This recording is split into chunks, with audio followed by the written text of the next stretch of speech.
Hello, my name is Russell Myers. Welcome to Issues Unite.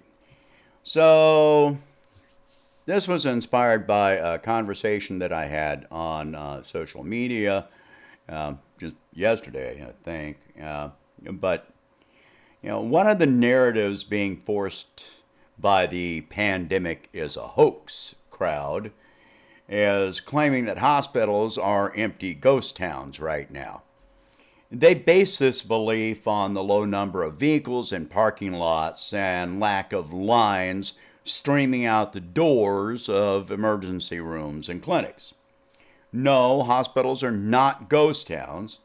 On the other hand, they are not filled to room capacity either. What they are filled with is pandemic patients. There's a very large difference. Yes, many medical professionals are temporarily laid off, and many hospital units or clinics are closed. I will admit that at first this did surprise me. However, once I applied my own critical thinking to the issue, it made sense. Of course, not many journalists have bothered to look into the subject and attempt to explain it. Instead, they follow their own chosen bias to throw out whatever propaganda they can to support whatever gets the most clicks. Once again, the American public is not informed. They're indoctrinated, propagandized. So let me explain what is happening here. There are specific dangers that are involved with this infection, the most dangerous being the risk of respiratory or heart failure. It's no secret that the most critically ill patients wind up on ventilators to the degree and number that we have never had this many patients on ventilators at once at any point in history.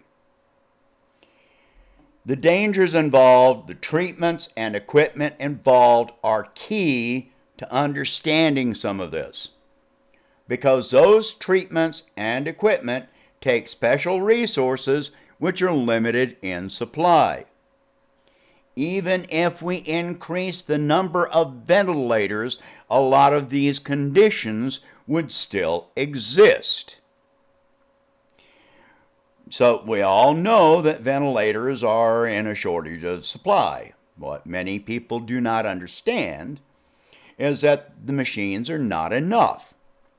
It takes specialized training and experience to operate these machines and to care for patients on those machines. Only medical professionals that work in specialty areas have the needed training, certification, and experience to do this. The medical professionals being laid off do not have those qualifications. All right, the reason the machines and patients on them are being concentrated in certain areas of hospitals is because of the relatively low number of medical personnel with these qualifications. This saves steps and time. If an emergency occurs, it takes a large team of people to respond to that emergency. In other words, a code team. Thus, ventilated patients are being concentrated in ICUs and ERs, which are wide open areas, where those teams of professionals are best able to respond in the most efficient manner. It is not feasible to place patients on ventilators in single private rooms, such as on a medical surgical unit. Many of those units, hospital units, are not equipped with cardiac monitoring equipment. They may not have the space available in the rooms, and those patients require line of sight monitoring at all times.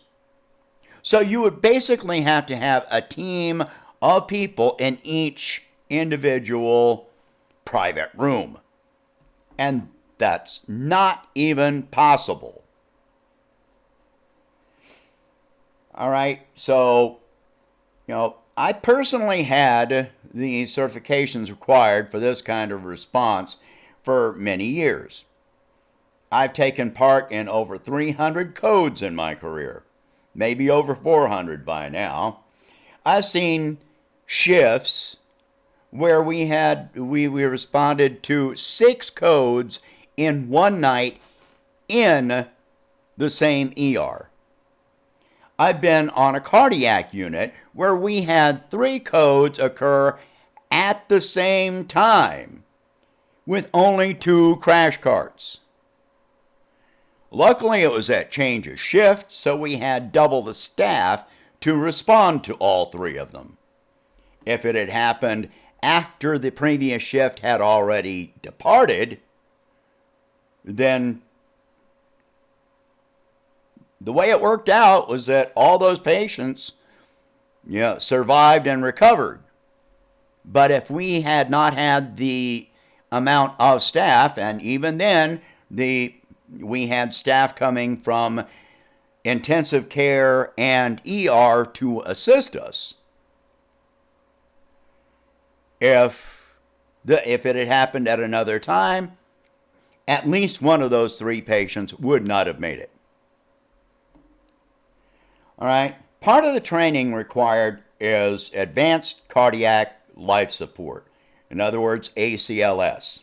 ACLS would be required to resuscitate a patient, whether they are on a ventilator or not, if there were an emergency. It would still require a code team to respond.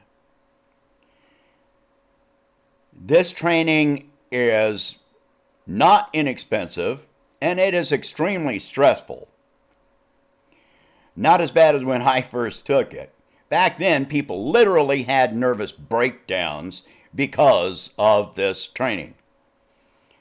In many cases, a doctor, nurse, or respiratory therapist, their employment or even license was contingent on having that certification. Fail the course, as many did, and you could be suspended until you successfully completed it. And there were limits on how often and or how many times you could attempt it within a certain time frame. My hospital paid for my training the first time I took it, and I passed it on the first attempt, at the cost of being awake for several days straight, studying and drilling myself on the information. And after that, I passed out. Plus, it was optional for me, but I pushed myself like it were mandatory, which it did later become mandatory for the position I was working. Even with the training, I have seen nurses freeze in a code. The training does not prepare you for the reality. A code is extremely emotionally traumatic and physically exhausting. I've seen doctors pass out during a code. I've seen nurses pass out during a code. Hospitals also cannot use every single ventilator that is in stock. In between patients, they must be cleaned and maintained. Plus, they are machines. They break or malfunction. Yes, I've seen it happen, which means that each hospital must keep spare machines on hand just in case that happens. Then, hospital systems are often built for a certain percentage of patients to be on oxygen concurrently. That percentage is not 100% of patients. Patients who are ventilated require more oxygen than a patient who is not. Then, the majority of pandemic patients that are not ventilated are on other forms of oxygen and may be on high flow rates. This means a hospital may well be constrained by the ability of their oxygen compressor to keep up with the demand without failing. You cannot overrun oxygen compressors continuously or they will overheat. They work long enough to fill a pressurized tank to a certain set capacity, a certain number of PSIs, just like an air compressor works. All right? Then the compressor engine stops for the compressor to cool down. It's much the same as your car engine overheating and stalling, only in this case, human beings start dying within minutes of the compressor overheating and failing. In addition, hospitals are not allowing visitors in because of the risk to the visitors. This is responsible medical care. They're turning away non-critical patients from emergency rooms and clinics. So yes, you will see far fewer vehicles in the parking lots and fewer people walking in and out of the building. I hope that this information gives a bit more insight into why hospitals may appear to be emptier than usual at the present time.